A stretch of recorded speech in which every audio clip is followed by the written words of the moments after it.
624 খ্রিস্টাব্দ, রমজান মাস। আরব উপদ্বীপের ইতিহাস বদলে দেওয়া এক ঘটনা, বদরের যুদ্ধ। ইসলামের প্রথম বড় বিজয়, যা সত্য মিথ্যার ব্যবধান চিরদিনের জন্য পরিষ্কার করে দিয়েছিল।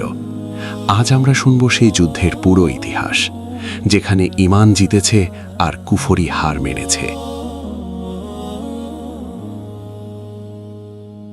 1. যুদ্ধের কারণ। মদিনায় হিজরতের পর মুসলমানরা ছিল নানা দিক থেকে দুর্বল। মক্কা কুরাইশরা তাদেরকে অত্যাচার করে তাদের সম্পদ লুট করে নিয়েছিল। এই লুট করা সম্পদই তখন ফিরছিল সিরিয়া থেকে আবু সুফিয়ানের নেতৃত্বে একটি বিশাল কাফেলায়। রসুল সাল্লাল্লাহু আলাইহি ওয়াসাল্লাম জানলেন, এই কাফেলাটি থামানো গেলে মুসলমানদের হারানো সম্পদ ফিরে পাওয়া যাবে। এদিকে আবু সুফিয়ান খবর পেয়ে দ্রুত বার্তা পাঠালো মক্কায়, মুহাম্মদ আমাদের কাফেলার দিকে আসছে, সাহায্য পাঠাও। এ সাথেই বদরের যুদ্ধের ভিত্তি তৈরি হয়ে গেল।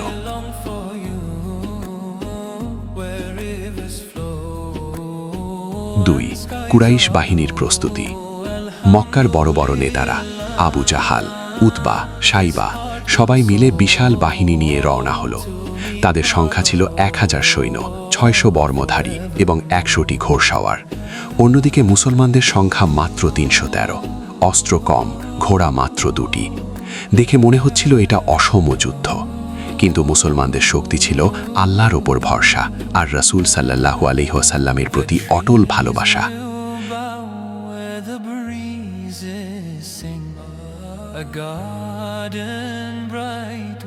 3. বদরের ময়দানে পৌঁছানো। মুসলমানরা বদরের কূপগুলোর পাশে অবস্থান নিল। রাতভর রাসূল সাল্লাল্লাহু আলাইহি ওয়াসাল্লাম দোয়া করলেন, হে আল্লাহ, আজ যদি এই দলটি ধ্বংস হয়ে যায়, পৃথিবীতে আর কেউ থাকবে না যারা তোমার ইবাদত করবে। সাহাবীদের ঈমান ছিল অটল। তারা বলল, হে আল্লাহর রাসূল, আপনি আমাদের নিয়ে সমুদ্র পর্যন্ত গেলেও আমরা পিছপা হব না। এমন দৃঢ় ঈমানের দল আজ ইতিহাস বদলাতে চলেছে।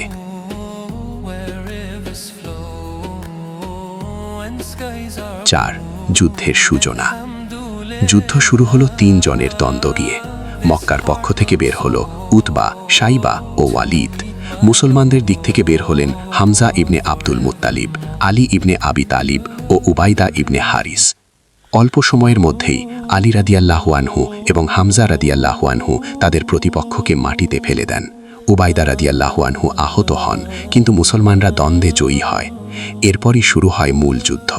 মুসলমানদের হৃদয়ে তখন শুধু একটাই কথা, আল্লাহ আমাদের যথেষ্ট।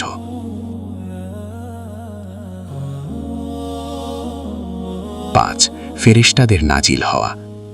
যুদ্ধ যখন তুঙ্গে, রাসূল সাল্লাল্লাহু আলাইহি ওয়াসাল্লাম হঠাৎ আকাশের দিকে তাকিয়ে বললেন, খুশির সংবাদ, সাহায্য এসে গেছে। ইতিহাস জানায়, এই যুদ্ধে আল্লাহ 1000 ফেরেশতা পাঠিয়েছিলেন। সাহাবীরা দেখেছিলেন সাদা ঘোড়ায় চড়া ফেরেশতারা শত্রুদের আঘাত করছে, তাদের সারি ভেঙে দিচ্ছে। এক সাহাবী বললেন, আমি দেখলাম মাথাহীন একটি লাশ মাটিতে পড়ে আছে, কিন্তু আমি তাকে আঘাত করিনি। এই ছিল বদরের যুদ্ধের অলৌকিক ঘটনা, আল্লাহর পক্ষ থেকে সরাসরি সাহায্য।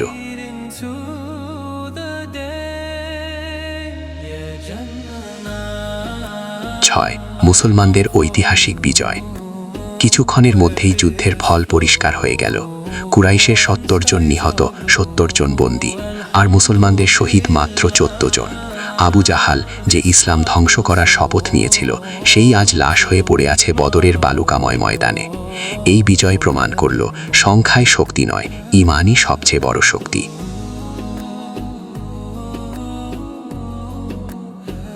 7. বদরের যুদ্ধের প্রভাব। বদরের বিজয় ইসলামকে এক রাতে বদলে দেয়। মুসলমানরা এখন একটি শক্তিশালী রাষ্ট্রে পরিণত হল। মদিনা ও আশপাশের গোত্রগুলো ইসলাম গ্রহণ করতে শুরু করল। শত্রুরা বুঝতে পারল, মুহাম্মদ সাল্লাল্লাহু আলাইহি ওয়াসাল্লামকে আর কেউ থামাতে পারবে না। বদর ছিল শুধু যুদ্ধ নয়, এটা ছিল সত্যের বিজয় আর মিথ্যার পতন।